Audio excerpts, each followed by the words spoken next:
ਸਤਿ ਸ਼੍ਰੀ ਅਕਾਲ ਜੀ। ਪੰਜਾਬੀ ਰੇਡੀਓ ਤੇ ਪੰਜਾਬੀ ਟੀਵੀ USA ਵੇਖ ਸੁਣ ਰਹੇ ਸਾਰੇ ਸਰੋਤਿਆਂ ਦਾ ਬਹੁਤ-ਬਹੁਤ ਸਵਾਗਤ ਹੈ ਇਸ ਸਮੇਂ ਦੇ ਵਿਸ਼ੇਸ਼ ਪ੍ਰੋਗਰਾਮ ਖਬਰ ਤੇ ਨਜ਼ਰ ਦੇ ਵਿੱਚ। ਖਬਰ ਤੇ ਨਜ਼ਰ ਪ੍ਰੋਗਰਾਮ ਦੇ ਵਿੱਚ ਜਿੱਥੇ ਦੇਸ਼ ਵਿਦੇਸ਼ ਦੇ ਨਾਲ ਜੁੜੀਆਂ ਹੋਈਆਂ ਸਾਰਾ ਦਿਨ ਚਰਚਾ ਦਾ ਵਿਸ਼ਾ ਬਣੀਆਂ ਰਹੀਆਂ ਖਬਰਾਂ ਦੇ ਉੱਪਰ ਨਜ਼ਰ ਮਾਰੀਦੀ ਹੈ ਤੇ ਉਹਨਾਂ ਖਬਰਾਂ ਦਾ ਵਿਸ਼ਲੇਸ਼ਣ ਕਰਨ ਦੇ ਲਈ ਸਾਡੇ ਨਾਲ ਸਾਥ ਹੁੰਦਾ ਹੈ ਸੀਨੀਅਰ ਪੱਤਰਕਾਰ ਮਿੰਟੂ ਗੁਰੂਸਰੀਆ ਜੀ ਦਾ। ਸੋ ਕਰਦੇ ਹਾਂ ਉਹਨਾਂ ਦਾ ਪ੍ਰੋਗਰਾਮ ਸਵਾਗਤ, ਬਹੁਤ-ਬਹੁਤ ਸਵਾਗਤ ਹੈ ਜੀ। ਸ਼ੁਕਰੀਆ ਸਾਰਿਆਂ ਨੂੰ। ਸਤਿ ਸ੍ਰੀ ਅਕਾਲ ਜੀ।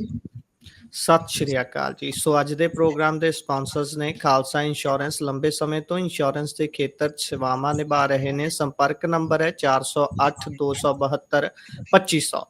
ਟਿਰਕਿਆਣਾ ਇਮੀਗ੍ਰੇਸ਼ਨ ਲਾ ਫਰਮ। ਜੇ ਟਿਰਕਿਆਣਾ ਹੋਣਾ ਨਾਲ ਸੰਪਰਕ ਕਰ ਸਕਦੇ ਹੋ ਜੇਕਰ ਇਮੀਗ੍ਰੇਸ਼ਨ ਬਾਬਤ ਕਿਸੇ ਤਰ੍ਹਾਂ ਦੀ ਸਲਾਹ ਕਰਨੀ ਹੈ। Krishan Dhanota Yuba City Baljinder Singh Nijjar Woodland. GN lube ਵਾਲੇ ਟਰੱਕ ਵਾਸ਼ ਕਰਦੇ ਨੇ, ਆਇਲ ਚੇਂਜ ਕਰਦੇ ਨੇ, 에ਅਰ ਬ੍ਰੇਕਸ ਦਾ ਕੰਮ ਤਸੱਲੀ ਬਖਸ਼ ਕਰਦੇ ਨੇ। ਤੁਸੀਂ ਇਹਨਾਂ ਦੇ ਕੋਲੋਂ ਨਵੇਂ ਪੁਰਾਣੇ ਟਾਇਰ ਵੀ ਖਰੀਦ ਸਕਦੇ ਹੋ। ਲੋਕੇਸ਼ਨ ਸੈਂਟਾਨੇਲਾ ਦੇ ਵਿੱਚ ਹੈ। ਨਿੰਮਾ ਸਹੋਤਾ ਹੋਣਾ ਦਾ ਨੰਬਰ ਹੈ 209 277 0113। Jaswinder Singh Nagra Roseville Avtar Singh Sangha Yuba City Baldev Singh Kang Yuba City. ਬਹੁਤ ਬਹੁਤ ਧੰਨਵਾਦ ਹੈ ਇਹਨਾਂ ਸਾਰੇ ਸਪਾਂਸਰਸ ਦਾ। ਹੁਣ ਰੁਕ ਕਰਦੇ ਹਾਂ ਜੀ ਖਬਰਾਂ ਦਾ। ਸਭ ਤੋਂ ਪਹਿਲੀ ਖਬਰ ਦੇ ਵੱਲ ਜੇਕਰ ਆਪਾਂ ਆਈਏ ਤਾਂ ਉਧਰ ਬੀਤੇ ਕੱਲ ਏਸ਼ੀਆ ਕੱਪ ਕ੍ਰਿਕਟ ਮੈਚ ਹੁੰਦਾ ਹੈ। ਭਾਰਤ ਤੇ ਪਾਕਿਸਤਾਨ ਦੇ ਵਿਚਾਲੇ ਫਾਈਨਲ ਖੇਡਿਆ ਜਾਂਦਾ ਹੈ ਤੇ ਇਸ ਫਾਈਨਲ ਤੋਂ ਪਹਿਲਾਂ ਜਿੰਨੀਆਂ ਚਰਚਾਵਾਂ ਚੱਲ ਰਹੀਆਂ ਸੀ, ਫਾਈਨਲ ਮੈਚ ਦੀ ਆਖਰੀ ਰਨ ਹੋ ਜਾਣ ਤੋਂ ਬਾਅਦ ਉਹ ਚਰਚਾਵਾਂ ਹੋਰ ਵੀ ਤੇਜ਼ ਹੋ ਗਈਆਂ। ਬਹੁਤ ਸਾਰੀ ਕਹਿ ਲਈਏ ਵੀ ਇਸ ਸਮੇਂ ਵੀ ਲੜਾਈ ਵਰਗੀ ਇੱਕ ਤਰ੍ਹਾਂ ਦੀ ਸਥਿਤੀ ਬਣੀ ਹੋਈ ਹੈ। ਇੱਕ ਦੂਜੇ ਦੇ ਉੱਪਰ ਟਵੀਟ ਕੀਤੇ ਜਾ ਰਹੇ ਨੇ, ਕੋਈ ਕਿਸੇ ਦਾ ਸਮਰਥਨ ਕਰ ਰਿਹਾ ਤੇ ਕੋਈ ਕਿਸੇ ਦੀ ਲੈਗ ਪੁਲਿੰਗ ਕਰ ਰਿਹਾ। ਇਹ ਮਾਮਲਾ ਕੀ ਬਣਿਆ ਜੀ? ਪੂਰਾ ਟਰੋਫੀ ਦੇ ਸੰਦਰਭ ਦੇ ਵਿੱਚ ਕਹਿੰਦੇ ਮੈਚ ਖਤਮ ਹੋ ਗਿਆ। 45 ਮਿੰਟ ਤੱਕ ਤਾਂ ਇਹ ਖਿੱਚੋਤਾਣ ਚੱਲਦੀ ਰਹੀ ਵੀ ਭਾਈ ਟਰੋਫੀ ਲੈਣੀ ਹੈ ਨਹੀਂ ਲੈਣੀ ਹੈ। ਕਹਿੰਦੇ ਇੱਧਰੋਂ ਇੰਡੀਆ ਤੋਂ ਦੁਬਈ ਤੱਕ ਫੋਨ ਖੜਕਦੇ ਰਹੇ ਲਗਾਤਾਰ। ਬਿਲਕੁਲ, ਉਹ ਤੇ ਚਲੋ ਫਾਈਨਲ ਤੋਂ ਬਾਅਦ ਦੀ ਘਟਨਾ ਹੈ ਜੀ ਕਿ ਭਾਰਤ ਨੇ ਯਾਨੀ ਇੰਡੀਅਨ ਟੀਮ ਨੇ ਨਕਵੀ ਦੇ ਕੋਲੋਂ ਟਰੋਫੀ ਲੈਣ ਤੋਂ ਇਨਕਾਰ ਕਰ ਦਿੱਤਾ। ਦੇਖੋ, ਇਹ ਹੁੰਦਾ ਕਿ ਇਹਦੇ ਵਿੱਚ ਮੰਨ ਲਓ ਕਿ ਇੱਕ ਜਿੱਦਾਂ ਟੀਮ ਨੂੰ ਕੋਈ ਇੱਕ ਮਹਿਮਾਨ ਦੇ ਰਿਹਾ ਇਨਾਮ ਤੇ ਦੂਜੇ ਪਾਸੇ ਕਹਿ ਲਓ ਕਿ ਦੂਜੀ ਟੀਮ ਨੂੰ ਕੋਈ ਦੂਜਾ ਮਹਿਮਾਨ ਦੇ ਰਿਹਾ। ਤਾਂ ਇਹਦੇ ਵਿੱਚ ਕਿਹੜੇ ਸੀਗੇ ਕਿ ਭਾਰਤ ਅਤੇ ਪਾਕਿਸਤਾਨ ਦੋ ਹੀ ਮੁੱਖ ਉੱਥੇ ਸੀਗੇ ਮਹਿਮਾਨ ਵੀ ਇਨਾਮ ਦੇਣ ਵਾਸਤੇ। ਹੁਣ ਹੁੰਦਾ ਕੀ ਆ ਕਿ ਇੰਡੀਆ ਦੀ ਟੀਮ ਲਗਭਗ ਘੰਟਾ ਜਿਹੜੀ ਹੈ ਨਾ ਉਹ ਉੱਥੇ ਬੈਠੀ ਰਹਿੰਦੀ ਆ, ਉਹ ਟਰੋਫੀ ਲੈਣ ਨਹੀਂ ਪਹੁੰਚਦੇ। ਉੱਤੇ ਬਾਅਦ ਕੀ ਹੁੰਦਾ, ਇੱਕ ਚੀਜ਼ ਹੋਰ ਤੁਸੀਂ ਦੇਖੋ ਕਿ ਇੰਡੀਆ ਨੇ ਦੋਸ਼ ਇਹ ਲਾਇਆ ਕਿ ਉਸ ਤੋਂ ਬਾਅਦ ਨਕਵੀ ਜਿਹੜੇ ਕਿ ਪਾਕਿਸਤਾਨ ਕ੍ਰਿਕਟ ਦੇ ਵੀ ਪ੍ਰਧਾਨ ਨੇ ਤੇ ਏਸ਼ੀਆਈ ਕ੍ਰਿਕਟ ਕਾਉਂਸਲ ਦੇ ਵੀ ਪ੍ਰਧਾਨ ਨੇ, ਕਿ ਉਹ ਟਰੋਫੀ ਤੇ ਤਗਮੇ ਤੁਗਮੇ ਜਿਹੜੇ ਆ ਉਹ ਲੈ ਕੇ ਤੇ ਹੋਟਲ ਚਲਾ ਗਏ। ਇਹ ਵੀ ਇੱਕ ਬੜਾ ਵੱਡਾ ਮਾਮਲਾ ਬਣ ਗਿਆ ਕਿ ਇੰਡੀਆ ਵਾਲਿਆਂ ਨੇ ਕਿਹਾ ਕਿ ਭਾਈ ਸਾਨੂੰ ਸਾਡੇ, ਜਿਵੇਂ ਗੁਰਦਾਸ ਮਾਨ ਕਹਿੰਦਾ, ਸਾਨੂੰ ਸਾਡਾ ਦਿਲ ਮੋੜ ਦੇ, ਸਾਡਾ ਦਿਲ ਮੋੜ ਨਹੀਂ, ਸਾਡਾ ਸਮਾਨ ਮੋੜੋ ਜੀ। ਹੁਣ ਇਹ ਸਾਰਾ ਕੁਝ ਚੱਲ ਰਿਹਾ ਸੀਗਾ, ਪਰ ਇਸ ਦਰਮਿਆਨ ਇੱਕ ਵੱਡਾ ਬਿਆਨ ਆਉਂਦਾ ਨਰਿੰਦਰ ਮੋਦੀ ਜੀ ਦਾ। ਮੇਰੇ ਖਿਆਲ ਦੇ ਨਾਲ ਇਹਨਾਂ ਚੀਜ਼ਾਂ ਨੂੰ ਜੇ ਸਮਝਣਾ ਹੋਵੇ ਗੌਰ ਦੇ ਨਾਲ ਤੇ ਗੌਰ ਦੇ ਨਾਲ ਨਰਿੰਦਰ ਮੋਦੀ ਜੀ ਦੇ ਬਿਆਨ ਨੂੰ ਸਮਝ ਲਓ। ਕੀ ਕਹਿ ਰਿਹਾ? ਉਹ ਬੋਲ ਰਹੇ ਨੇ, ਆਪਰੇਸ਼ਨ ਸਿੰਦੂਰ ਖੇਡ ਦੇ ਮੈਦਾਨ ਤੇ ਵੀ ਜਾਰੀ ਹੈ, ਨਤੀਜਾ ਉਹੀ ਹੈ, ਭਾਰਤ ਦੀ ਜਿੱਤ ਹੋਈ ਜੀ।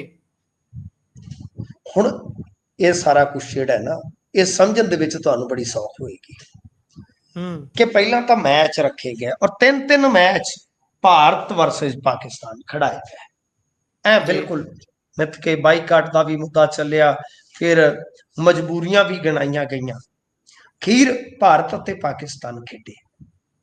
ਪਰ ਉਸ ਤੋਂ ਬਾਅਦ ਹੁਣ ਤੁਸੀਂ ਵੇਖੋ ਕਿ ਅਚਾਨਕ ਇਹ ਖਬਰਾਂ ਆਉਂਦੀਆਂ ਕਿ ਸੂਰਿਆ ਨੇ ਹੱਥ ਨਹੀਂ ਮਿਲਾਇਆ, ਫਲਾਣੇ ਨੇ ਫਲਾਣੇ ਨਾਲ ਗੱਲ ਨਹੀਂ ਕੀਤੀ, ਵਗੈਰਾ ਵਗੈਰਾ।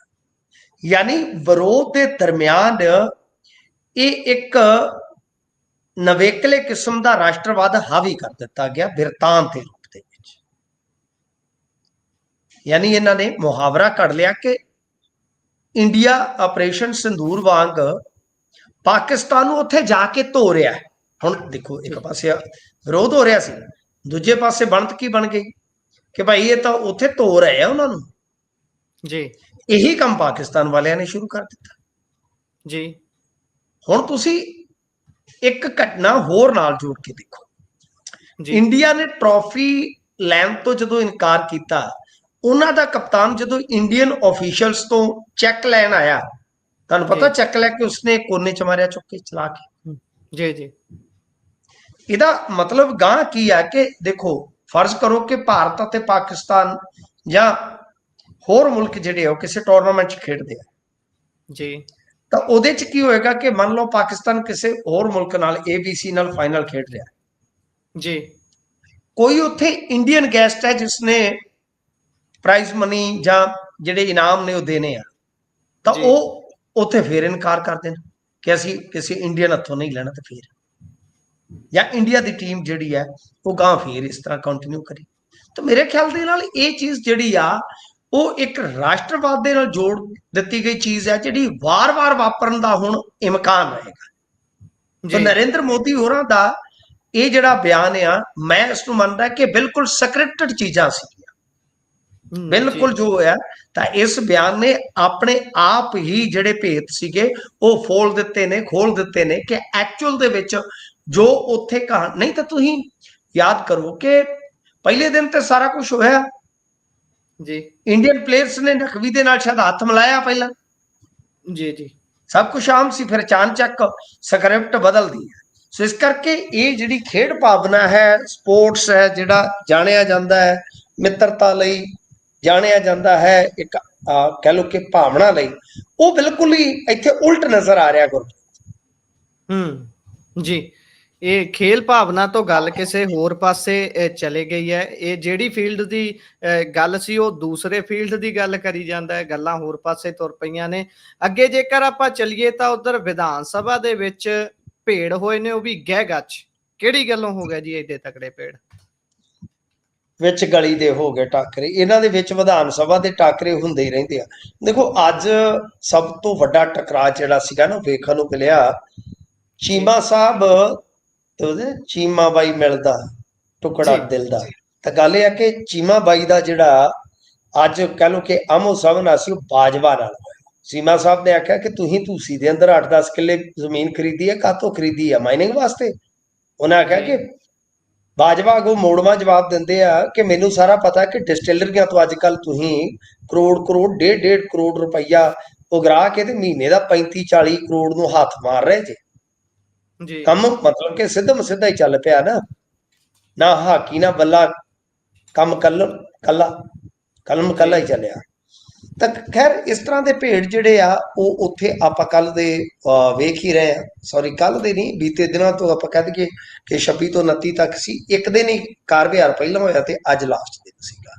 ਤਾਂ ਮਤਲਬ ਕਿ ਅੱਜ ਵੀ ਮਿਣੋ ਮਿਣੀ ਹੁੰਦੇ ਰਹੇ, ਕੁਝ ਬਿਜ਼ਨਸ ਵੀ ਹੋਇਆ। ਤਾਂ 2 ਦਿਨ ਦਾ ਇਹ ਜਿਹੜਾ ਸਪੈਸ਼ਲ ਇਜਲਾਸ ਸੀਗਾ, ਇਹਦੇ ਵਿੱਚ ਇਹਨਾਂ ਨੇ ਮਤਾ ਪਾਸ ਕਰ ਦਿੱਤਾ ਅੱਜ। ਮਤਲਬ ਇੱਕ ਤੇ ਇੱਕ ਰਾਹਤ ਪੈਕੇਜ ਜਿਹੜਾ ਹੈ ਉਸਨੂੰ ਨਾ ਮਨਜ਼ੂਰ ਕਰਦੇ ਆ, ਕੇਂਦਰ ਦੀ ਆਲੋਚਨਾ ਕੀਤੀ ਗਈ ਹੈ। ਇਸ ਤੋਂ ਇਲਾਵਾ ਅੱਜ ਮੁੱਖ ਮੰਤਰੀ ਨੇ ਇਹ ਵੀ ਕਿਹਾ ਕਿ ਕੱਲ ਨੂੰ ਉਹ ਅਮਿਤ ਸ਼ਾਹ ਨੂੰ ਮਿਲਣਗੇ ਤੇ ਉੱਥੇ ਜਾ ਕੇ ਜਿਹੜੀ ਨੁਕਸਾਨ ਦੀ ਸਾਰੀ ਰਿਪੋਰਟ ਆ ਉਹ ਉਹਨਾਂ ਨੂੰ ਸੌਂਪਣਗੇ ਜੀ। ਤਾਂ ਮਤਲਬ ਕਿ ਇਸ ਤਰ੍ਹਾਂ ਇਹ ਸਾਰਾ ਬਿਜ਼ਨਸ ਜਿਹੜਾ ਅੱਜ ਹੋਇਆ, ਕਾਰ ਵਿਹਾਰ ਹੋਇਆ, ਉਹ ਨੇਪਰੇ ਚੜ ਗਿਆ। ਕਾਂਗਰਸ ਤੇ ਭਾਜਪਾ ਉੱਤੇ ਤੰਜ਼ ਅੱਜ ਫਿਰ CM ਨੇ ਕੱਸਿਆ, ਕਿਉਂਕਿ ਤੁਹਾਨੂੰ ਪਤਾ ਹੀ ਆ ਕਾਂਗਰਸ ਦੇ ਨੇਤਾ ਗੁਰਜੀਤ ਜਿਹੜੇ ਆ, ਰਾਣਾ ਗੁਰਜੀਤ, ਉਹਨਾਂ ਨੇ ਕਿਹਾ ਸੀਗਾ ਕਿ ਭਾਈ ਇਹ ਜਿਹੜੇ ਹੜ੍ਹ ਆ ਇਹ ਕਵਰ ਆ ਇੱਕ ਤਰ੍ਹਾਂ ਨਾਲ ਇਹਨਾਂ ਦੀ। ਤਾਂ ਉਹਦੇ 'ਚ ਚਾਹੇ ਕ੍ਰਿਸ਼ਨ ਕੁਮਾਰ ਡਿੱਗ ਪਵੇ ਤੇ ਚਾਹੇ ਆਮ ਆਦਮੀ ਪਾਰਟੀ, ਇਹਦੇ ਤੇ CM ਨੇ ਕਿਹਾ ਕਿ ਕਾਂਗਰਸ ਨੇ ਖੁਦ ਹੀ ਆਪਣੀ ਕਬਰ ਖੋਦ ਲਈ ਆ।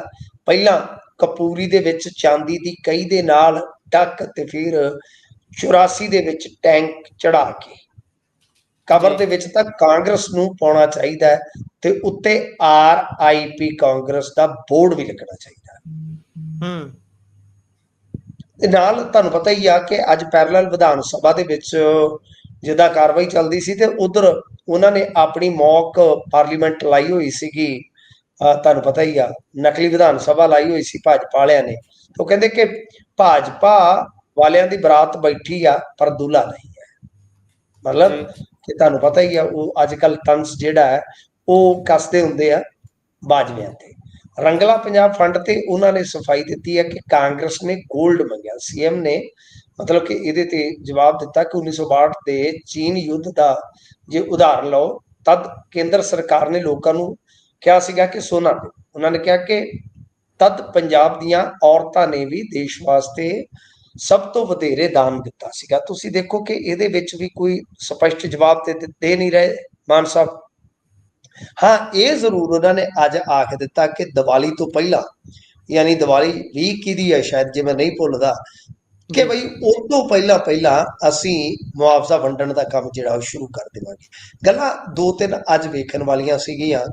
ਇੱਕ ਤੇ ਅਮਨ ਅਰੋੜਾ ਜਿਹੜੇ ਪਹਿਲੇ ਦਿਨ ਨਹੀਂ ਸੀ ਬੋਲੇ, ਤੇ ਉਹਦਾ ਕਾਰਨ ਇੱਕ ਆਪਾਂ ਨੂੰ ਪਤਾ ਹੀ ਆ, ਤੇਰੀ ਕੋਠੀ ਵਾਲੇ ਗੇਟ ਦੇ ਵਿੱਚੋਂ ਮੈਨੂੰ ਧੱਕੇ ਦੇ ਕੇ ਮੋੜਤਾ ਸੀ, ਪਾਰਕਿੰਗ ਵਾਲਾ ਮਸਲਾ। ਅੱਜ ਉਹ ਥੋੜਾ ਜ਼ਰੂਰ ਬੋਲੇ ਆ। ਬਾਕੀ ਦੇਖੋ ਮਤਲਬ ਕਿ ਇਹ ਰਿਲੀਫ ਫੰਡ ਬਾਰੇ ਜਾਂ ਜਿਹੜੀਆਂ ਗੱਲਾਂ ਇਹ ਤੇ ਆਪਾਂ ਕਰ ਹੀ ਚੁੱਕੇ ਹਾਂ।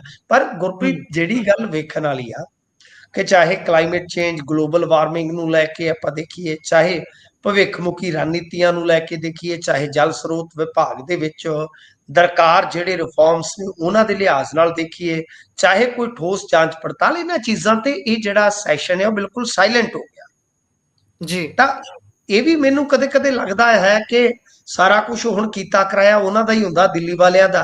ਕਿਉਂਕਿ ਜਦੋਂ ਇਹ ਘਿਰਨ ਲੱਗੇ, ਲੋਕ ਮੂੰਹ ਇਹ ਸਵਾਲ ਚੁੱਕਣ ਲੱਗੇ ਕਿ ਤੁਹਾਡੇ ਵਿੱਚ ਤੇ ਕੋਈ ਨੁਕਸ ਨਹੀਂ ਹੈ, ਮਤਲਬ ਕਿ ਕੋਈ ਮਨੁੱਖੀ ਗਲਤੀ ਦੇ ਸਦਕਾ ਤੇ ਸਾਰਾ ਕੁਝ ਨਹੀਂ ਹੋਇਆ। ਤਾਂ ਤੁਸੀਂ ਦੇਖੋ ਕਿ ਘੁੰਮ ਘਮਾ ਕੇ ਹੁਣ ਗੇਂਦ ਜਿਹੜੀ ਆ ਉਹ ਇਹਨਾਂ ਨੇ ਕੇਂਦਰ ਦੇ ਪਾਲੇ 'ਚ ਸੁੱਟ ਦਿੱਤੀ, ਯਾਨੀ ਆਪਦੇ ਗਲੋਂ ਗਲਾਵਾਂ ਹੀ ਲਾਤਾ ਜੀ।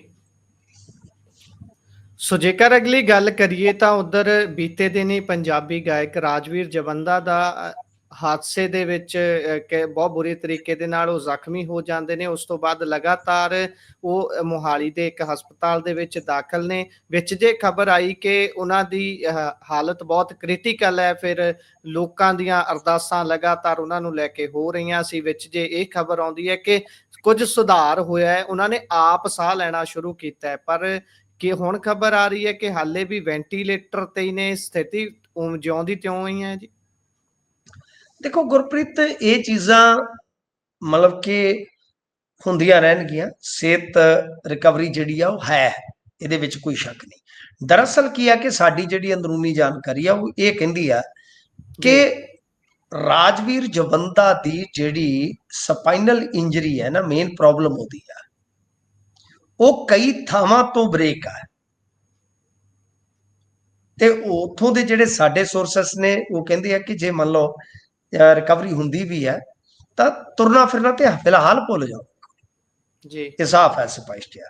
ਤਾਂ ਇਹਦਾ ਮਤਲਬ ਹੈ ਕਿ ਦਵਾਈਆਂ ਵਗੈਰਾ, ਇਲਾਜ ਵਗੈਰਾ ਜਿਹੜੇ ਹੁੰਦੇ ਆ ਉਹ ਕੁਝ ਪ੍ਰੋਗਰੈਸ ਤੇ ਕਰਦੇ ਹੀ ਨੇ, ਇਹਦੇ 'ਚ ਕੋਈ ਸ਼ੱਕ ਨਹੀਂ। ਬਾਕੀ 35 ਕੁ ਸਾਲ ਉਮਰ ਆ ਜਵੰਦੇ ਦੀ, ਕੋਈ ਜ਼ਿਆਦਾ ਉਮਰ ਨਹੀਂ। ਰਿਕਵਰੀ ਦੇ ਵਿੱਚ ਕਹਿ ਲਈਏ ਕਿ ਆਪਾਂ ਕਹਿ ਸਕਦੇ ਹਾਂ ਕਿ ਬਾਡੀ ਹੋ ਸਕਦੀ ਆ, ਪਰ ਮਸਲਾ ਜਿਹੜਾ ਹੈ ਉਹ ਇਹੋ ਆ ਕਿ ਇਸ ਲੜਾਈ ਤੋਂ ਬਾਅਦ ਵੀ ਰਾਜਵੀਰ ਜਵੰਦਾ ਨੂੰ ਅਸੀਂ ਕਾਮਨਾ ਕਰਦੇ ਹਾਂ ਕਿ ਉਹ ਇਸ ਲੜਾਈ ਨੂੰ ਜਿੱਤੇ ਤੇ ਜਿੱਤ ਕੇ ਦੂਜੀ ਲੜਾਈ ਦੀ ਸ਼ੁਰੂਆਤ ਕਰੇ, ਕਿਉਂਕਿ ਲੜਾਈ ਤੇ ਦੂਜੀ ਵੀ ਲੜਨੀ ਪਊ। ਇਹ ਤੇ ਕਹਿ ਲਓ ਕੰਧ ਤੇ ਲਿਖਿਆ ਸੱਚ ਆ। ਮਤਲਬ ਜਿਵੇਂ ਸਭ ਨੂੰ ਪਤਾ ਹੈ ਕਿ ਜੋ ਸਪਾਈਨਲ ਇੰਜਰੀ ਹੁੰਦੀ ਆ ਉਹ ਬੰਦੇ ਨੂੰ ਉੱਠਣ ਨਹੀਂ ਦਿੰਦੀ, ਤਾਂ ਉਹਦੇ ਵਾਸਤੇ ਇੱਕ ਅੱਡ ਤੋਂ ਲੜਾਈ ਤੇ ਲੜਨੀ ਪਵੇਗੀ। ਫਿਲਹਾਲ ਦੁਆਵਾਂ ਦਾ ਦੌਰ ਜਾਰੀ ਹੈ ਕਿ ਰਾਜਵੀਰ ਜਵੰਦਾ ਇੱਕ ਵਾਰੀ ਆਪਣੇ ਘਰੇ ਬਚ ਕੇ ਪਹੁੰਚੇ।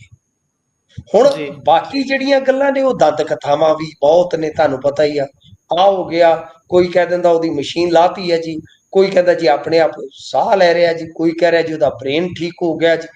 ਤੁਸੀਂ ਵੇਖੋ ਕਿ ਉਹਨਾਂ ਨੂੰ ਅਪੀਲ ਕਰਨੀ ਪਈ ਖੁਦ ਕਿ ਰੱਬ ਦਾ ਵਾਸਤਾ। ਕਈਆਂ ਨੇ ਤੇ ਬਾਹਰਲੇ ਮੁਲਕਾਂ ਦੇ ਵਿੱਚ ਜਾਂ ਇੱਧਰ ਸੋਸ਼ਲ ਮੀਡੀਆ ਤੇ RIP ਵੀ ਲਿਖ ਦਿੱਤਾ ਸੀ। ਇਸ ਗੱਲ ਤੋਂ ਗੁਰੇਜ਼ ਕਰਨਾ ਚਾਹੀਦਾ, ਤੇ ਉਹਨਾਂ ਨੇ ਵੀ ਸ਼ਾਇਦ ਇਸੇ ਵਾਸਤੇ ਕਿਹਾ ਕਿ ਭਾਈ ਉਹ ਸਰਵਾਈਵ ਕਰ ਰਿਹਾ ਹੈ, ਉਹ ਲੜ ਰਿਹਾ ਹੈ, ਤੇ ਤੁਸੀਂ ਕਿਰਪਾ ਕਰਕੇ ਇੰਨਾ ਕੁ ਸਾਡੇ ਤੇ ਰਹਿਮ ਕਰੋ ਕਿ ਵਿਊਜ਼ ਦੇ ਚੱਕਰ ਦੇ ਵਿੱਚ ਭਾਈ ਤੁਸੀਂ ਇਹੋ ਜਿਹੇ ਜਿਹੜੇ ਆ ਨਾ ਉਹ ਵਾਹਿਯਾਤ ਪੋਸਟ ਨਾ ਬਣਾਓ, ਨਾ ਖਬਰਾਂ ਫੈਲਾਓ। ਬਾਕੀ ਜਿਹੜੀ ਗੱਲ ਆ ਰਾਜਵੀਰ ਜਵੰਦਾ ਦੀ, ਉਹਦੇ ਤੇ ਇੱਕ ਹੋਰ ਚਰਚਾ, ਹੁਣ ਤੁਹਾਨੂੰ ਪਤਾ ਹੈ ਇਹੋ ਜਿਹਾ ਮਾਮਲਾ ਹੋਵੇ ਹਾਈ ਪ੍ਰੋਫਾਈਲ, ਤੇ ਪੰਜਾਬੀ ਜਿਹੜੇ ਆ ਉਹ ਨੁਕਸ ਨਗੋਚਾ ਨਾ ਕੱਢਣ, ਬਈ ਇਹ 30-30 ਲੱਖ ਦੇ ਮੋਟਰਸਾਈਕਲ ਕਿਉਂ ਲਈ ਫਿਰਦੇ ਆ, ਇਹ ਜੀ ਰਾਈਡਿੰਗ ਕਰਦੇ ਕਿਉਂ ਆ ਜੀ, ਮਤਲਬ ਕਿ ਪੱਗ ਬੰਨੀ ਸੀ ਜਾਂ ਹੈਲਮਟ ਪਾਇਆ ਸੀ, ਉਹਦੇ ਤੇ ਵੀ ਵਿਵਾਦ ਆ ਕਿ ਹੈਲਮਟ ਨਹੀਂ ਪਹਿਨਣਾ ਚਾਹੀਦਾ ਸੀ, ਇਹਨੂੰ ਪੱਗ ਬੰਨਣੀ ਚਾਹੀਦੀ ਸੀ ਜੀ। ਇਹ ਸਾਰੀਆਂ ਚੀਜ਼ਾਂ ਵੀ ਨਾਲ ਚੱਲ ਰਹੀਆਂ, ਇਹ ਬੜੀਆਂ ਮਤਲਬ ਕਿ ਅਜੀਬ ਜੀਆਂ ਗੱਲਾਂ ਹੁੰਦੀਆਂ ਨੇ ਕਿ ਸਭ ਤੋਂ ਪਹਿਲਾ ਜਿਹੜਾ ਕੰਮ ਹੈ ਉਹ ਤੇ ਇਹ ਹੋਣਾ ਚਾਹੀਦਾ ਕਿ ਸਿਹਤਯਾਬ ਹੋਵੇ। ਹੁਣ ਕਈ ਸੱਜਣਾਂ ਨੂੰ ਰਾਈਡਿੰਗ ਤੋਂ ਪ੍ਰੋਬਲਮ ਹੈ, ਪਰ ਗੱਲ ਇਹ ਕਿ ਜੇ ਕਿਸੇ ਕੋਲੇ ਭਾਵੇਂ 30 ਛੱਡ ਕੇ 30 ਕਰੋੜ ਦਾ ਮੋਟਰਸਾਈਕਲ ਲੈ ਆਵੇ, ਸਾਡੇ ਢਿੱਡ ਨੂੰ ਕੀ ਪੀੜ ਹੈ। ਦੂਜੀ ਗੱਲ ਹੈ ਕਿ ਜੇ ਰਾਈਡਿੰਗ ਤੇ ਪਾਬੰਦੀ ਨਹੀਂ ਹੈ, ਤੁਸੀਂ ਕਿਵੇਂ ਰੋਕ ਸਕਦੇ ਹੋ? ਐ ਤੇ ਹਾਰਸ ਰਾਈਡਿੰਗ ਵੀ ਹੁੰਦੀ ਹੈ, ਐ ਤੇ ਸਾਈਕਲਿੰਗ ਵੀ ਹੁੰਦੀ ਹੈ, ਐ ਤੇ ਤੁਹਾਨੂੰ ਪਤਾ ਨਾ ਉਹ ਪੈਰਾਂ ਦੇ ਥੱਲੇ ਉਹ ਟਾਇਰ ਜੇ ਲਾ ਕੇ ਉਹ ਵੀ ਸੜਕਾਂ ਤੇ ਤੁਰੇ ਫਿਰਦੇ ਨੇ, ਸਕੇਟਿੰਗ। ਮੈਨੂੰ ਨਹੀਂ ਪਤਾ ਕੀ ਕਹਿੰਦੇ ਆ, ਸਾਡਾ ਤੇ ਆਪਦਾ ਜਵਾਕ, ਮੈਂ ਕਿਹਾ ਤੇਰਾ ਭਲਾ ਹੋ ਜਾਏ, ਬਚ ਕੇ ਕਿਤੇ ਮੋੜ ਤੋਂ ਕਿਤੇ ਹੋਰ ਨਾ ਕੰਮ ਟੇਢਾ ਜਿਹਾ ਹੋ ਜਾਵੇ, ਗਿੱਟਾ ਗੁੱਟਾ ਗਿਆ ਹੀ। ਅੱਛਾ, ਗੱਲ ਇਹ ਆ ਕਿ ਹੁਣ ਅਗਲੇ ਦੀ ਮਰਜ਼ੀ ਹੈ ਜੀ, ਜਦੋਂ ਰਾਈਡਿੰਗ ਪਾਬੰਦੀਸ਼ੁਦਾ ਨਹੀਂ ਹੈ। ਹਾਂ, ਇਹ ਗੱਲ ਜ਼ਰੂਰ ਸੁਣਨ ਦੇ ਵਿੱਚ ਆ ਰਹੀ ਆ ਕਿ ਉੱਥੇ ਸੰਡੇ ਜਿਹੜੇ ਸੀਗੇ ਉਹ ਲੜਦੇ ਲੜਦੇ ਸੜਕ ਤੇ ਆਏ ਆ ਜਿੱਥੋਂ ਇਹ ਹਾਦਸਾ ਹੋਇਆ। ਉਹ ਗੱਲ ਕਰਨ ਦੀ ਜ਼ਰੂਰਤ ਹੈ ਕਿ ਪਸ਼ੂ ਜਿਹੜੇ ਆ, ਹਿਮਾਚਲ ਹੋਵੇ, ਹਰਿਆਣਾ ਹੋਵੇ, ਹਰ ਥਾਂ ਇਹ ਕਾਲ ਬਣਦੇ ਨੇ। ਇਸ ਵਾਸਤੇ ਗੱਲ ਇਹ ਆ ਕਿ ਰਾਜਵੀਰ ਜਵੰਦਾ ਜਿਹੜਾ ਹੈ ਉਹ ਹੈ ਤੇ ਫਾਈਟਰ ਆ, ਉਹਨੇ ਆਪਣਾ ਕੈਰੀਅਰ ਵੀ ਬਹੁਤ ਫਾਈਟ ਕਰਕੇ ਬਣਾਇਆ ਸੀਗਾ, ਹੈ ਫਾਈਟਰ ਆ, ਉਹ ਲੜਦਾ ਪਿਆ ਤੇ ਉਮੀਦ ਕਰਦੇ ਆ, ਦੁਆ ਵੀ ਕਰਦੇ ਆ ਉਹ ਜਿੱਤੇ। ਪਰ ਇਹ ਸਾਫ਼ ਆ ਕਿ ਜੇ ਮੰਨ ਲਓ, ਜੇ ਲਾ ਕੇ ਗੱਲ ਕਰ ਰਹੇ ਆ ਕਿ ਰਾਜਵੀਰ ਜਵੰਦਾ ਇਸ ਜਿੱਤ ਚੋਂ ਗੁਜ਼ਰਦਾ ਹੈ ਤਾਂ ਲੜਾਈ ਉਹਦੀ ਖਤਮ ਨਹੀਂ ਹੋਏਗੀ, ਲੜਾਈ ਉਹਨੂੰ ਹੋਰ ਲੜਨੀ ਪਵੇਗੀ। ਤੇ ਚਲੋ ਇਹ ਹੁੰਦਾ ਕਿ ਲੋਕਾਂ ਦਾ ਜਦੋਂ ਸਾਥ ਹੋਵੇ, ਪਿਆਰ ਹੋਵੇ, ਇੰਨੀ ਮਕਬੂਲੀਅਤ ਹੋਵੇ, ਇੰਨਾ ਮੋਹ ਹੋਵੇ, ਤਾਂ ਉਹ ਲੜਾਈਆਂ ਸੌਖੀਆਂ ਹੋ ਜਾਂਦੀਆਂ ਨੇ ਗੁਰਪ੍ਰੀਤ। ਬਾਕੀ ਬੜਾ ਸਮਾਂ ਲੱਗਦਾ ਹੈ, ਇਹ ਮੈਂ ਹੰਢਾਈਆਂ ਨੇ, ਮੈਂ ਖੁਦ ਲੰਮਾ ਸਮਾਂ ਮੰਜੇ ਤੇ ਰਿਹਾ, ਬਹੁਤ ਕੁਝ ਝੱਲਣਾ ਪੈਂਦਾ ਜੀ, ਬਹੁਤ ਕੁਝ ਬਰਦਾਸ਼ਤ ਕਰਨਾ ਪੈਂਦਾ। ਪਰ ਸਭ ਤੋਂ ਪਹਿਲਾਂ ਤੇ ਹੁਣ ਇਹੋ ਹੀ ਕਦਮ ਹੋਣਾ ਚਾਹੀਦਾ ਹੈ ਕਿ ਰਾਜਵੀਰ ਜਵੰਦਾ ਇੱਕ ਵਾਰੀ ਬਚੇ, ਸਰਵਾਈਵ ਕਰੇ ਤੇ ਉਸ ਤੋਂ ਬਾਅਦ ਪਰਿਵਾਰ ਚ ਪਹੁੰਚੇ। ਜੀ। ਉਧਰ ਮੁੱਖ ਮੰਤਰੀ ਸਾਹਿਬ ਦੇ ਕਰੀਬੀ ਰਿਸ਼ਤੇਦਾਰ ਜਿਹੜੇ ਨੇ ਪਠਾਨ ਮਾਜਰਾ ਹੁਣੀ, ਉਹ ਪਹਿਲਾਂ ਤਾਂ ਵੀ ਖਾਸਾ ਰੌਲਾ ਪਿਆ, ਹੜ੍ਹ ਕਾਹਦੇ ਆਏ, ਉਹਨਾਂ ਦੀ ਤਾਂ ਜ਼ਿੰਦਗੀ ਹੀ ਅਲੱਦ ਪਲੱਦ ਕੇ ਰੱਖ ਦਿੱਤੀ। ਹੁਣ ਕਹਿੰਦੇ ਉਹ ਲਗਾਤਾਰ ਕਦੀ ਕਦਾਈ ਵੀਡੀਓ ਜੀ ਪਾ ਕੇ ਆਪਣੇ ਵੱਲੋਂ ਜਾਣਕਾਰੀ ਦੇ ਦਿੰਦੇ ਨੇ, ਜਾਂ ਕੋਈ ਸੁਨੇਹਾ ਜਿਹੜਾ ਸਿੱਧੇ ਤਰੀਕੇ ਨਾਲ ਸਰਕਾਰ ਨੂੰ ਲਾਉਣਾ ਹੁੰਦਾ ਹੈ, ਲੋਕਾਂ ਦੇ ਜ਼ਰੀਏ ਵੀ ਉਹ ਲਾ ਦਿੰਦੇ ਨੇ, ਭਾਈ ਲੋਕਾਂ ਤੋਂ ਵੀ ਗੱਲ ਚਲੀ ਜਾਵੇ ਤੇ ਸਰਕਾਰ ਵੀ ਸੁਣ ਲਵੇ। ਤੇ ਹੁਣ ਇਹ ਖਬਰ ਹੈ ਕਿ ਉਹਨਾਂ ਦੇ ਹੱਕ ਦੇ ਵਿੱਚ, ਪਠਾਨ ਮਾਜਰਾ ਦੀ ਹੱਕ ਦੇ ਵਿੱਚ ਵੀ ਕੁਝ ਲੀਡਰ ਆ ਰਹੇ ਨੇ। ਇਹ ਦੱਬੀ ਘੋਟੀ ਸੁਰ ਚ ਨੇ ਜਾਂ ਫਿਰ ਖੁੱਲ ਕੇ ਹੀ ਕੋਈ ਆ ਗਿਆ ਜੀ ਹੋਰ ਮੈਦਾਨ ਚ? ਐਨੀ ਕੁਲਬੀਰ ਜ਼ੀਰਾ ਵਰਗੇ ਆ ਚੁੱਕੇ ਨੇ, ਖੁੱਲ ਕੇ ਮੈਦਾਨ ਦੇ ਵਿੱਚ ਆਏ ਨੇ। ਔਰ ਦੇਖੋ ਪਤਾ ਕੀ ਹੁੰਦਾ ਹੈ ਕਿ ਕਈ ਚੀਜ਼ਾਂ ਦਾ ਅਸਰ ਬਹੁਤ ਹੋ ਜਾਂਦਾ ਹੈ। ਹਰਮੀਤ ਪਠਾਨ ਮਾਜਰਾ ਨੇ ਨਿਹੋਰਾ ਮਾਰਿਆ ਸੀਗਾ ਕਿ ਉਹਦਾ ਤੁਸੀਂ ਸਾਨੂੰ ਭੇਡਾਂ ਕਹਿੰਦੇ ਹੋ, ਜੇ ਮੈਂ ਬੋਲਿਆ ਤੇ ਮੇਰੇ ਨਾਲ ਕੌਣ ਖਲੋਤਾ। ਇਹ ਪੰਜਾਬੀਆਂ ਨੂੰ ਵੀ ਸੀ ਤੇ ਨਾਲ ਜੇ ਤੁਸੀਂ ਵੇਖੋਗੇ ਤਾਂ ਇਹ ਨਿਹੋਰਾ ਜਿਹੜਾ ਆਪਣੇ ਸਾਥੀਆਂ ਨੂੰ ਵੀ ਸੀ ਕਿ ਜੇ ਤੁਸੀਂ ਹੁਣ ਨਾ ਬੋਲੇ, ਅੱਜ ਲਾਹਨਤ ਹੈ ਤੁਹਾਡੀ ਯਾਰੀ ਤੇ। ਆਪਦੇ ਸਾਥੀ ਵਿਧਾਇਕਾਂ ਨੂੰ ਕਹਿ ਰਹੇ ਸੀ ਕਿ ਕੱਲ ਨੂੰ ਜੇ ਤੁਹਾਡੇ ਨਾਲ ਏਦਾਂ ਹੋਈ ਤੇ ਫਿਰ ਰੋਵੋਗੇ ਜੀ। ਹੁਣ ਇਹ ਤੋਂ ਬਾਅਦ ਅਸਲ ਦੇ ਵਿੱਚ ਕੀ ਹੋਇਆ ਕਿ ਹਰਮੀਤ ਪਠਾਨ ਮਾਜਰਾ ਨੇ ਇੱਕ ਗੱਲ ਆਪਣੀ ਪਤਨੀ ਬਾਰੇ ਕਹੀ, ਉਹਦੇ 5 ਆਪਰੇਸ਼ਨ ਹੋਏ ਆ, ਉਹਨੂੰ ਹਾਊਸ ਅਰੈਸਟ ਕਰਕੇ ਰੱਖਿਆ, ਜੇ ਕੋਈ ਦਵਾਈ ਫੜਾਉਣ ਵੀ ਜਾਂਦਾ ਤੇ ਉਸ ਨੂੰ ਦਬਾਇਆ ਜਾਂਦਾ, ਉਹਨੂੰ ਮਤਲਬ ਕਿ ਇਲਾਜ ਵਾਸਤੇ ਵੀ ਬਾਹਰ ਨਹੀਂ ਜਾਣ ਦਿੱਤਾ ਜਾ ਰਿਹਾ। ਇਹ ਜਿਹੜੀ ਗੱਲ ਸੀ, ਇਹ ਗੱਲ ਮੈਨੂੰ ਵੀ ਵਿਅਕਤੀਗਤ ਤੌਰ ਤੇ ਬੁਰੀ ਲੱਗੀ। ਨਾ ਤੇ ਮਨੁੱਖੀ ਅਧਿਕਾਰਾਂ ਦੇ ਲਿਹਾਜ਼ ਨਾਲ ਚੰਗੀ ਆ, ਨਾ ਆਪਾਂ ਜੋ ਇੱਕ ਦਿਲ ਰੱਖਦੇ ਆ ਕਿ ਧੀ ਭੈਣ ਸਭ ਦੀ ਸਾਂਝੀ ਹੁੰਦੀ ਆ, ਉਸ ਲਿਹਾਜ਼ ਨਾਲ। ਤੇ ਸਾਡੇ ਵਰਗਿਆਂ ਵੀ ਰੌਲਾ ਪਾਇਆ ਕਿ ਜੇ ਹਰਮੀਤ ਗੁਨਾਹਗਾਰ ਆ ਭਾਈ ਉਸ ਨੂੰ ਫੜੋ, ਕੋਰਟ ਦੇ ਵਿੱਚ ਪੇਸ਼ ਕਰਦੇ, ਕੋਰਟ ਨੇ ਨਿਰਣਾ ਕਰਨਾ ਕਿ ਉਹ ਕਿੰਨਾ ਕੁ ਵੱਡਾ ਗੁਨਾਹਗਾਰ ਆ। ਜਿੰਨਾ ਕੁ ਵੱਡਾ ਗੁਨਾਹਗਾਰ ਹੋਏਗਾ ਉਨੀ ਕੁ ਵੱਡੀ ਉਹਨੂੰ ਸਜ਼ਾ ਦਿਵਾਓ। ਪਰ ਕੋਈ ਬਿਮਾਰ ਔਰਤ ਹੈ, ਇਹ ਤੇ ਸਾਡੇ ਕਦਰਾਂ ਕੀਮਤਾਂ ਹੀ ਨਹੀਂ ਏਦਾਂ ਦੀਆਂ ਹੈਗੀਆਂ ਜੀ ਜੀ। ਫਿਰ ਹਰਮੀਤ ਨੇ ਕਿਹਾ ਸੀ ਮੇਰੀ ਆਪਦੀ ਧੀ ਜਿਹਨੂੰ ਮੈਂ ਘਰੋਂ ਬਾਹਰ ਨਹੀਂ ਸੀ ਕਦੇ ਜਾਣ ਦਿੱਤਾ, ਉਹ ਅੱਜ ਵਿਚਾਰੀ ਆਪ ਦਰਬਦਰ ਹੋਈ ਪਈ ਆ। ਇਹ ਗੱਲਾਂ ਟੁੰਬੀਆਂ। ਫਿਰ ਇਹ ਗੱਲਾਂ ਜਦੋਂ ਟੁੰਬੀਆਂ, ਅਸਰ ਹੋਇਆ, ਕੁਝ ਪੋਲੀਟੀਸ਼ੀਅਨ ਜਿਹੜੇ ਸੀਗੇ ਉਹ ਹਰਮੀਤ ਪਠਾਨ ਮਾਜਰਾ ਦੇ ਪੱਖ ਦੇ ਵਿੱਚ ਆਏ। ਹਾਲਾਂਕਿ ਜੇ ਤੁਸੀਂ ਵੇਖੋਗੇ ਆਮ ਆਦਮੀ ਪਾਰਟੀ ਚੋਂ ਕੋਈ ਵੱਡਾ ਚਿਹਰਾ ਨਹੀਂ ਬੋਲਿਆ, ਪਰ ਬਾਅਦ ਦੇ ਵਿੱਚ ਹੁੰਦਾ ਕੀ ਆ ਕਿ ਇਹ ਗੱਲ ਵੇਖਣ ਨੂੰ ਮਿਲੀ ਕਿ ਹਰਮੀਤ ਪਠਾਨ ਮਾਜਰਾ ਦੀ ਸੁਪਤਨੀ ਸਿਮਰਨਜੀਤ ਕੌਰ ਨੂੰ ਜ਼ੇਰੇ ਇਲਾਜ ਕਰਵਾ ਦਿੱਤਾ ਗਿਆ। ਇਹ ਇੱਕ ਤਰ੍ਹਾਂ ਨਾਲ ਕਹਿ ਲਓ ਕਿ ਹਰਮੀਤ ਪਠਾਨ ਮਾਜਰਾ ਦੀ ਪ੍ਰਾਪਤੀ ਕਹਿ ਸਕਦੇ ਆ ਕਿ ਉਹਨੇ ਵੀਡੀਓ ਬਣਾ ਕੇ ਇੱਕ ਇਸ ਤਰ੍ਹਾਂ ਦਾ ਇਹਨਾਂ ਤੇ ਪ੍ਰੈਸ਼ਰ ਕ੍ਰੀਏਟ ਕਰ ਦਿੱਤਾ ਕਿ ਇਹ ਸਭ ਕੁਝ ਕਰਨਾ ਪਿਆ ਇਹਨਾਂ ਨੂੰ। ਉਧਰ ਮੈਂ ਮਤਲਬ ਕਿ ਪਹੁੰਚ ਕੀਤੀ ਤਾਂ ਸਿਰਫ ਮੇਰਾ ਇੱਕੋ ਸਵਾਲ ਸੀ, ਕਿਉਂਕਿ ਤੁਹਾਨੂੰ ਪਤਾ ਮੈਂ ਰਿਕਾਰਡਿੰਗ ਵਗੈਰਾ ਨਹੀਂ ਕਰਦਾ ਕਿਸੇ ਵੀ ਮਾਮਲੇ 'ਚ, ਤਾਂ ਮੈਂ ਕਿਸੇ ਰਾਹੀਂ ਪਹੁੰਚ ਕੀਤੀ ਤਾਂ ਮੈਂ ਪੁੱਛਿਆ ਕਿ ਕੀ ਤੁਹਾਨੂੰ ਭਗਵੰਤ ਮਾਨ ਜਾਂ ਤੁਹਾਡੀ ਰਿਸ਼ਤੇਦਾਰ ਬੀਬੀ ਗੁਰਪ੍ਰੀਤ ਕੌਰ ਦੀ ਕੋਈ ਸਪੋਰਟ ਨਹੀਂ? ਉਹ ਕਹਿੰਦੇ ਕਿ ਗੁਰਪ੍ਰੀਤ ਕੌਰ ਬੋਲਣਾ ਚਾਹੁੰਦੀ ਆ ਪਰ ਮਾਨ ਸਾਹਿਬ ਨੇ ਕਹਿ ਦਿੱਤਾ ਦਿੱਲੀ ਦਾ ਮੈਟਰ ਹੈ, ਚੁੱਪ ਕਰੋ। ਤਾਂ ਤੁਸੀਂ ਇਹ ਵੀ ਦੇਖੋ ਕਿ ਫਿਰ ਦਿੱਲੀ ਦਾ ਮੈਟਰ ਹੈ ਤਾਂ ਕਹਾਣੀਆਂ ਕਿੱਧਰ ਨੂੰ ਜਾ ਰਹੀਆਂ। ਇਹਦਾ ਮਤਲਬ ਕਿ ਹਾਊਸ ਅਰੈਸਟ 'ਚ ਰੱਖਿਆ ਸਿਮਰਨਜੀਤ ਕੌਰ ਨੂੰ ਤਾਂ ਹਾਊਸ ਅਰੈਸਟ ਵੀ ਫਿਰ ਦਿੱਲੀ ਵਾਲਿਆਂ ਨੇ ਕਰਵਾਇਆ। ਤੇ ਤੁਸੀਂ ਕਹਿੰਦੇ ਹੋ ਕਿ ਪੀਐਮ ਮੋਦੀ ਤੇ ਸਾਡਾ ਜੀ ਅਪਮਾਨ ਕਰ ਗਿਆ ਪੰਜਾਬੀਆਂ ਦਾ, ਤੇ ਇਹ ਕੀ ਆ ਫਿਰ ਬਈ? ਇਹ ਤਾਂ ਧੀ ਭੈਣ ਦਾ ਮਾਮਲਾ। ਸੋ ਇਸ ਕਰਕੇ ਇਹਨਾਂ ਨੂੰ ਇੰਨੀ ਕੁ ਤੇ ਗੜਸ ਜ਼ਰੂਰ ਰੱਖਣੀ ਚਾਹੀਦੀ ਆ ਕਿ ਭਾਈ ਘੱਟੋ ਘੱਟ ਇਹ ਗੱਲ ਤਾਂ ਕਹੋ ਕਿ ਜਿਹੜਾ ਕੋਈ ਗੁਨਾਹਗਾਰ ਹੈ ਉਹ ਤੇ ਤੁਹਾਡੇ ਤੋਂ ਫੜਿਆ ਨਹੀਂ ਜਾ ਰਿਹਾ, ਤਾਂ ਉਹਦੇ ਟੱਬਰ ਨੂੰ ਕਿਉਂ ਤੁਸੀਂ ਬਈ ਸੂਲੀ ਟੰਗ ਰੱਖਿਆ? ਇੱਥੋਂ ਹੀ ਫਿਰ ਕਹਾਣੀ ਜਿਹੜੀ ਬਦਲੀ ਆ ਤੇ ਥੋੜਾ ਬਹੁਤਾ ਇਹਨਾਂ ਤੇ ਪ੍ਰੈਸ਼ਰ ਕ੍ਰੀਏਟ ਹੋਇਆ ਤੇ ਸਿੱਟੇ ਵਜੋਂ ਹਰਮੀਤ ਪਠਾਨ ਮਾਜਰਾ ਦੀ ਘਰਵਾਲੀ ਨੂੰ ਇਹਨਾਂ ਨੇ ਹਸਪਤਾਲ ਦੇ ਵਿੱਚ ਦਾਖਲ ਕਰਵਾ ਦਿੱਤਾ, ਜਿੱਥੇ ਸ਼ਾਇਦ ਚੰਦੂ ਮਾਜਰਾ ਦੇ ਸਪੁੱਤਰ ਵੀ ਗਏ ਸਨ ਤੇ ਕੁਝ ਹੋਰ ਲੀਡਰ ਵੀ ਪਹੁੰਚੇ ਸਨ। ਜੀ, ਸੋ ਜੇਕਰ ਅਗਲੀ ਗੱਲ ਕਰੀਏ ਤਾਂ ਉਧਰ ਸਿੱਖਿਆ ਮੰਤਰੀ ਬੈਂਸ ਹੋਣੀ ਕਹਿੰਦੇ ਨਿੱਜੀ ਹਸਪਤਾਲ ਦਾ ਜਲੂਸ ਕੱਢਿਆ। ਦੇਖੋ, ਇੱਕ ਤੇ ਤਰਕ ਇਹ ਹੋਏਗਾ ਕਿ ਭਾਈ ਤੁਸੀਂ ਨਿੱਜੀ ਹਸਪਤਾਲ 'ਚ ਕੀ ਲੈਣ ਜਾਂਦੇ ਹੋ? ਤੁਸੀਂ ਤੇ ਭਾਈ ਆਮ ਆਦਮੀ ਕਲੀਨਿਕਾਂ ਬਣਾਈਆਂ ਵਗੈਰਾ ਵਗੈਰਾ, ਇਹ ਲੌਜਿਕ ਆਪਣੀ ਜਗ੍ਹਾ ਤੇ ਆ। ਪਰ ਕਿਉਂਕਿ ਇੰਡੀਆ ਇੱਕ ਇਸ ਤਰ੍ਹਾਂ ਦਾ ਮੁਲਕ ਆ, ਇਹਦੀ ਮਿਕਸਡ ਇਕੋਨਮੀ ਆ, ਮਿਕਸਡ ਇਹ ਮਾਡਲ ਆ, ਨਾ ਸਿਰਫ ਇਹ ਵੈਲਫੇਅਰ ਸਟੇਟ ਆ ਬਲਕਿ ਪੂੰਜੀਵਾਦੀ ਸਟੇਟ ਵੀ ਆ। ਇਹਦੇ 'ਚ ਪਬਲਿਕ ਸੈਕਟਰ ਵੀ ਆ ਤੇ ਇਹਦੇ 'ਚ ਪ੍ਰਾਈਵੇਟ ਸੈਕਟਰ ਵੀ ਆ। ਸੋ ਇਹ ਗੱਲ ਸਾਨੂੰ ਸਮਝ ਲੈਣੀ ਪਏਗੀ। ਲੌਜੀਕਲੀ ਠੀਕ ਆ, ਅਸੀਂ ਇੱਕ ਤਰਕ ਦੇ ਸਕਦੇ ਹਾਂ ਕਿ ਭਾਈ ਹੁਣ ਤੁਸੀਂ ਉੱਥੇ ਕਿਉਂ ਲੈ ਕੇ ਗਏ, ਪਰ ਇਹ ਆਪਣਾ ਕੋਈ ਸਰਪੰਚ ਸੀ ਇਹਨਾਂ ਦਾ, ਉਹਦਾ ਭਰਾ ਸੀਗਾ ਜਿਹੜਾ, ਉਹਨੂੰ ਇੱਕ ਨਿੱਜੀ ਹਸਪਤਾਲ ਜਿਹੜਾ ਹੈ ਉਹ ਦਾਖਲ ਨਹੀਂ ਸੀ ਕਰ ਰਿਹਾ, ਇਹ ਕਹਿ ਕੇ ਕਿ ਸਾਡੇ ਕੋਲ ਐਮਰਜੈਂਸੀ ਦੇ ਵਿੱਚ ਬੈੱਡ ਹੀ ਨਹੀਂ ਖਾਲੀ। ਫਿਰ ਇਹਦੇ ਤੋਂ ਤਾਂ ਆ ਗਿਆ ਬੈਂਸ ਸਾਹਿਬ ਨੂੰ। ਬੈਂਸ ਸਾਹਿਬ ਤੁਹਾਨੂੰ ਪਤਾ ਹੀ ਅੱਜ ਕੱਲ੍ਹ ਖੁੱਲ ਕੇ ਖੇਡ ਰਹੇ ਆ, ਤਾਂ ਇਹਨਾਂ ਨੇ ਫਿਰ ਲਾਈਵ ਕੀਤਾ ਤੇ ਜਾ ਕੇ ਦਿਖਾਇਆ ਕਿ ਆਹ ਵੇਖੋ ਜੀ ਇਹਨਾਂ ਦੇ ਬੈੱਡ ਵਗੈਰਾ ਤੇ ਖਾਲੀ ਪਏ ਨੇ ਜੀ। ਫਿਰ ਇਸ ਤੋਂ ਇਲਾਵਾ ਉਹਨਾਂ ਨੇ ਦੋਸ਼ ਲਾਇਆ ਕਿ ਮਤਲਬ ਕਿ ਕੁਝ ਮਰੀਜ਼ ਜਿਹੜੇ ਐਂਬੂਲੈਂਸਾਂ ਦੇ ਵਿੱਚ ਤੜਪਦੇ ਪਏ ਨੇ ਜੀ।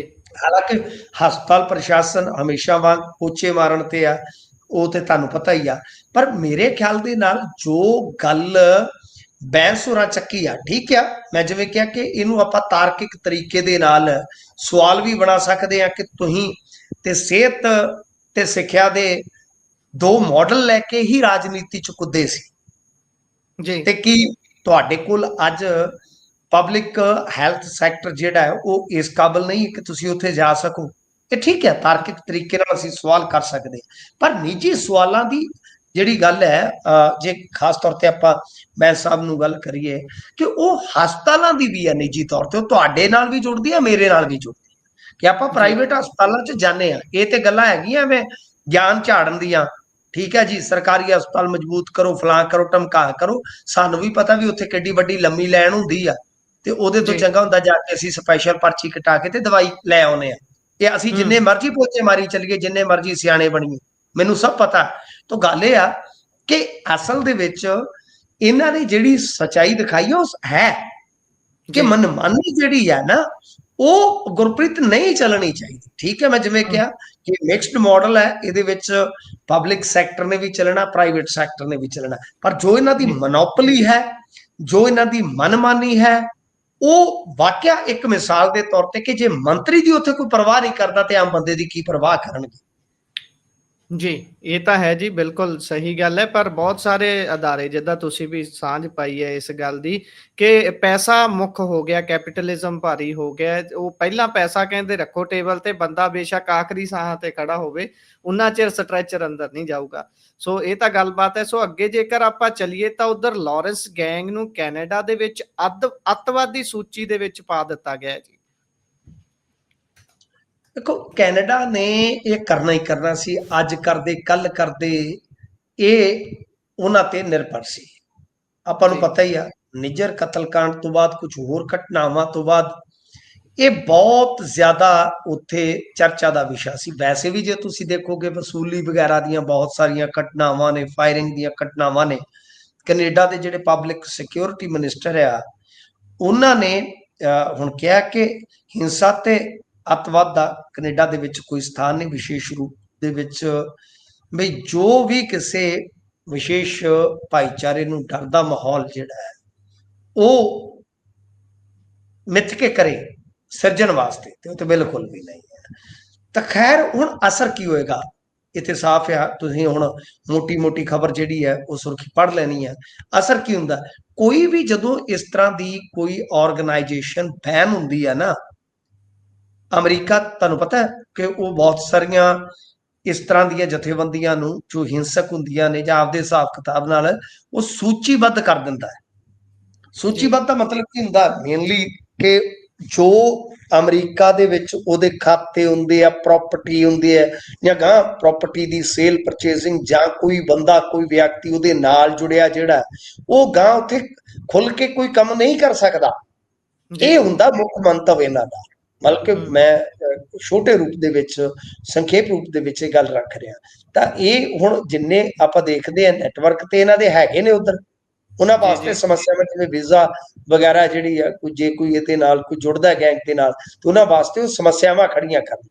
ਤਾਂ ਇਸ ਕਰਕੇ ਇਸ ਮਾਮਲੇ ਦੇ ਵਿੱਚ ਕਾਰਵਾਈ ਜਿਹੜੀ ਹੈ ਨਾ, ਉਹ ਤਕਰੀਬਨ ਤੈਅ ਮੰਨੀ ਜਾ ਰਹੀ ਸੀ, ਕਿਉਂਕਿ ਕੈਨੇਡਾ ਦਾ ਇੱਕ ਮੀਡੀਆ ਦਾ ਹਿੱਸਾ ਖੁੱਲੇ ਰੂਪ ਦੇ ਵਿੱਚ ਇਹ ਗੱਲ ਕਹਿੰਦਾ ਹੈ, ਉਹਨਾਂ ਦੀਆਂ ਰਿਪੋਰਟਾਂ ਪਈਆਂ ਨੇ, ਸਟੋਰੀਆਂ ਪਈਆਂ ਨੇ ਕਿ ਲਾਰੈਂਸ ਗੈਂਗ ਨਾ ਸਿਰਫ ਇੱਥੇ ਹਿੰਸਾ ਦੀਆਂ ਕਾਰਵਾਈਆਂ ਅੰਜਾਮ ਦੇ ਰਿਹਾ, ਬਲਕਿ ਉਹ ਭਾਰਤੀ ਏਜੰਸੀਆਂ ਦਾ ਇੱਕ ਤਰ੍ਹਾਂ ਨਾਲ ਕਹਿ ਲਓ ਕਿ ਮੋਹਰਾ ਬਣ ਕੇ ਵੀ ਕੰਮ ਕਰਦਾ ਹੈ ਜੀ। ਹੁਣ ਇਹ ਦੇਖਣਾ ਹੋਏਗਾ ਕਿ ਇੰਡੀਆ ਦੇ ਵਿੱਚ ਇਹਦਾ ਪ੍ਰਤੀਕਰਮ ਸ਼ੁਰੂ ਦੇ ਤੌਰ ਤੇ ਦੇਖੀਏ ਤਾਂ ਕਿਵੇਂ ਆਉਂਦਾ, ਕਿਉਂਕਿ ਹੁਣੇ ਹੀ ਇਹ ਖਬਰ ਜਿਹੜੀ ਆ ਉਹ ਛਾਇਆ ਹੋਈ ਆ। ਬਾਕੀ ਦੇਖਦੇ ਆ ਕਿ ਕੀ ਬਣਦਾ। ਪਰ ਲਾਰੈਂਸ ਗੈਂਗ ਦੇ ਟੁੱਟਣ ਦੀਆਂ ਵੀ ਖਬਰਾਂ ਨੇ। ਇਹ ਆਪਾਂ ਨੂੰ ਵੀ ਪਤਾ ਹੈ ਕਿ ਲਾਰੈਂਸ ਗੈਂਗ ਨਾਲ ਜੁੜੀਆਂ ਖਬਰਾਂ ਇਹ ਆ ਰਹੀਆਂ ਕਿ ਇਹ ਦੁਫਾੜ ਹੋ ਗਿਆ। ਤਾਂ ਹੁਣ ਦੇਖਣਾ ਹੋਏਗਾ ਕਿ ਜੋ ਇਹਦਾ ਭਰਾ ਹੈ ਅਨਮੋਲ ਬਿਸ਼ਨੋਈ, ਕੀ ਉਹਦੇ ਤੇ ਕੋਈ ਅਸਰ ਪਵੇਗਾ। ਦੇਖਦੇ ਆ, ਕਾਫੀ ਰੋਚਕ ਹੋ ਗਿਆ ਮਾਮਲਾ ਇਹ ਵੀ। ਜੀ। ਸੋ ਅੱਗੇ ਜੇਕਰ ਗੱਲ ਕਰੀਏ ਤਾਂ ਉਧਰ ਮਾਨਸਾ ਦੇ ਵਿੱਚ ਸਿੱਧੂ ਮੂਸੇਵਾਲਾ ਨੇ 2022 ਦੇ ਵਿੱਚ ਇਲੈਕਸ਼ਨ ਲੜੀ ਸੀ, ਪਰ ਜਿੱਤ ਨਸੀਬ ਨਹੀਂ ਹੋਈ। ਹੁਣ ਉਹਨਾਂ ਦੇ ਪਿਤਾ 2-3 ਵਾਰ ਲਗਾਤਾਰ ਕਹਿ ਚੁੱਕੇ ਨੇ, ਅੱਜ ਫੇਰ ਉਹਨਾਂ ਨੇ ਕਿਹਾ ਵੀ ਭਾਈ ਇਲੈਕਸ਼ਨ ਤਾਂ ਹੁਣ ਲੜੀ ਜਾਊਗੀ 27 ਵਾਲੀ। ਹਾਂਜੀ, ਉਹਨਾਂ ਨੇ ਇੱਕ ਤਰ੍ਹਾਂ ਨਾਲ ਕਹਿ ਲਓ ਕਿ ਬਈ ਸਿਆਸਤਦਾਨ ਹੋਣ ਦਾ ਵੱਲ ਸਿੱਖ ਲਿਆ ਲੱਗਦਾ ਹੈ, ਕਿਉਂਕਿ ਉਹਨਾਂ ਨੇ ਇੱਕ ਗੱਲ ਜਿਹੜੀ ਕਹੀ ਆ, ਮਾਫ ਕਰਨਾ, ਇਹ ਜਦੋਂ ਤੁਸੀਂ ਪੋਲਿਟਿਕਸ ਕਰੋਗੇ ਤਾਂ ਤੁਹਾਡੇ ਤੇ ਇਸ ਤਰ੍ਹਾਂ ਦੇ ਅਸੀਂ ਬਈ ਟੀਕਾ ਟਿੱਪਣੀਆਂ ਕਰ ਸਕਦੇ। ਹੁਣ ਬਤੌਰ ਸਿਆਸਤਦਾਨ ਦੇਖੀਏ ਤਾਂ ਉਹਨਾਂ ਨੇ ਅੱਜ ਕੀ ਗੱਲ ਕਹੀ ਆ, ਉਹਨਾਂ ਨੇ ਆਪਣਾ ਕੋਈ ਏਜੰਡਾ ਰੱਖਣ ਦੀ ਥਾਂ ਤੇ ਇਹ ਗੱਲ ਕਹੀ ਆ ਕਿ ਮੇਰੇ ਪੁੱਤਰ ਦਾ ਸੁਪਨਾ ਸੀ ਵਿਧਾਨ ਸਭਾ ਪੌੜੀਆਂ ਚੜ੍ਹਦਾ, ਮੈਂ ਪੂਰਾ ਕਰੂੰਗਾ ਤੇ ਮੈਂ ਫੋਟੋ ਜੇਬ ਤੇ ਲਾ ਕੇ ਇਹ ਸੁਪਨਾ ਪੂਰਾ ਕਰੂੰਗਾ। ਤਾਂ ਇਹਦਾ ਮਤਲਬ ਕੀ ਆ ਕਿ ਸਿਆਸਤ ਦੀ ਨੀਂਹ ਜਿਹੜੀ ਆ ਉਹ ਰੱਖੀ ਜਾ ਚੁੱਕੀ ਆ। ਵਾਹੇ ਜੇ ਤੁਸੀਂ ਵੇਖੋਗੇ ਕਾਂਗਰਸ ਵਾਸਤੇ ਉਹ ਖੁੱਲੇ ਰੂਪ ਦੇ ਵਿੱਚ ਪ੍ਰਚਾਰ ਕਰ ਚੁੱਕੇ ਨੇ ਬਲਕੌਰ ਸਿੰਘ ਸਿੱਧੂ ਜੀ। ਤਾਂ ਉਹ ਤੋਂ ਸੰਕੇਤ ਮਿਲ ਗਿਆ ਸੀ, ਜਿਵੇਂ ਤੁਸੀਂ ਕਿਹਾ ਕਿ ਇੱਕਾ ਦੁੱਕਾ ਜਾਂ ਹੋਰ ਵੀ ਜ਼ਿਆਦਾ ਮੌਕਿਆਂ ਤੇ ਉਹਨਾਂ ਨੇ ਸ਼ਾਇਦ ਇਸ ਗੱਲ ਦੇ ਸੰਕੇਤ ਦਿੱਤੇ ਸੀ। ਬਹਰਹਾਲ ਹੁਣ ਤੈਅ ਹੈ ਕਿ ਉਹ ਮਾਨਸਾ ਤੋਂ ਇਲੈਕਸ਼ਨ ਲੜਨ ਜਾ ਰਹੇ ਆ। ਦੇਖੋ, ਜਿੱਤ ਦੀ ਸੰਭਾਵਨਾ ਜਿਹੜੀ ਆ ਉਹ ਹਾਲੇ ਆਪਾਂ ਕੁਝ ਨਹੀਂ ਕਹਿ ਸਕਦੇ। ਸਿੱਧੂ ਮੂਸੇਵਾਲਾ ਬੜਾ ਠੋਕ ਕੇ ਲੜਿਆ ਸੀਗਾ, ਪਰ ਬਹੁਤ ਪਿੱਛੇ ਰਹਿ ਗਿਆ ਸੀ। ਪਰ ਉਹਦੇ ਵਿੱਚ ਆਪਾਂ ਨੂੰ ਨਹੀਂ ਭੁੱਲਣਾ ਚਾਹੀਦਾ ਕਿ ਉਸ ਟਾਈਮ ਆਮ ਆਦਮੀ ਪਾਰਟੀ ਦੀ ਬਹੁਤ ਜ਼ਬਰਦਸਤ ਵੇਵ ਸੀ। ਦੂਜੀ ਗੱਲ ਕਿ ਕਾਂਗਰਸ ਦੇ ਵਿੱਚ ਆਪਸ 'ਚ ਉੱਥੇ ਬਹੁਤ ਵੱਡੀ ਫੁੱਟ ਪੈ ਗਈ ਸੀ। ਜੇ ਬਲਕੌਰ ਸਿੰਘ ਸਿੱਧੂ ਆਰਗੇਨਾਈਜ਼ਡ ਕਰਦੇ ਨੇ ਉੱਥੇ ਸੰਗਠਨ ਨੂੰ ਆਪਣੇ ਨਾਲ ਤੋਰ ਲੈਂਦੇ ਆ, ਕਿਉਂਕਿ 2-4 ਪੁਰਾਣੇ ਘਰ ਜਿਹੜੇ ਉਹ ਵੀ ਦਾਅਵੇਦਾਰ ਆ ਜੇ ਉਹਨਾਂ ਨੂੰ ਨਾਲ ਜੋੜ ਲੈਂਦੇ ਆ ਤਾਂ ਮੇਰੇ ਖਿਆਲ ਦੇ ਨਾਲ ਜੋ ਉਹਨਾਂ ਦਾ ਸੁਪਨਾ ਹੈ ਉਹ ਕੋਈ ਬਹੁਤੀ ਦੂਰ ਵੀ ਨਹੀਂ ਹੈ। ਇਹ ਵੀ ਮੈਂ ਕਹਿ ਦੇਵਾਂ, ਕਿਉਂਕਿ ਆਮ ਆਦਮੀ ਪਾਰਟੀ ਦਾ ਤੁਸੀਂ ਵੇਖ ਹੀ ਰਹੇ ਹੋ ਕਿ ਜਿਹੜਾ ਉਹ ਸੁਨਹਿਰੀ ਦੌਰ ਸੀ। ਦੇਖੋ, ਮੈਂ ਕਦੇ ਕਿਸੇ ਪਾਰਟੀ ਦਾ ਨੁਕਸਾਨ ਮਿੱਥ ਕੇ ਨਹੀਂ ਕਰਦਾ ਹੁੰਦਾ, ਮੈਂ ਐਵੇਂ ਕਹਾਂ ਕਿ ਪਰ ਇਹ ਤੇ ਸੱਚ ਹੈ ਨਾ, ਤੇ ਫੈਕਟ ਆ ਕਿ ਜੋ ਉਹਨਾਂ ਦਾ ਸੁਨਹਿਰੀ ਦੌਰ ਸੀ ਉਹ ਤੇ ਬੀਤ ਗਿਆ। ਉਹਦੇ ਚ ਤਾਂ ਹੁਣ ਕੋਈ ਵੀ ਬੰਦਾ ਜਿਹੜਾ ਹੈ ਉਹ ਮੇਰੇ ਖਿਆਲ ਦੇ ਨਾਲ ਸਹਿਮਤ ਨਹੀਂ ਹੋਏਗਾ ਕਿ ਉਹ ਬਾਈ 92 ਕਿਤੇ ਦੁਬਾਰਾ ਲਿਆਉਣ ਦਾ ਸੁਪਨਾ ਵੀ ਦੇਖ ਸਕਦੇ।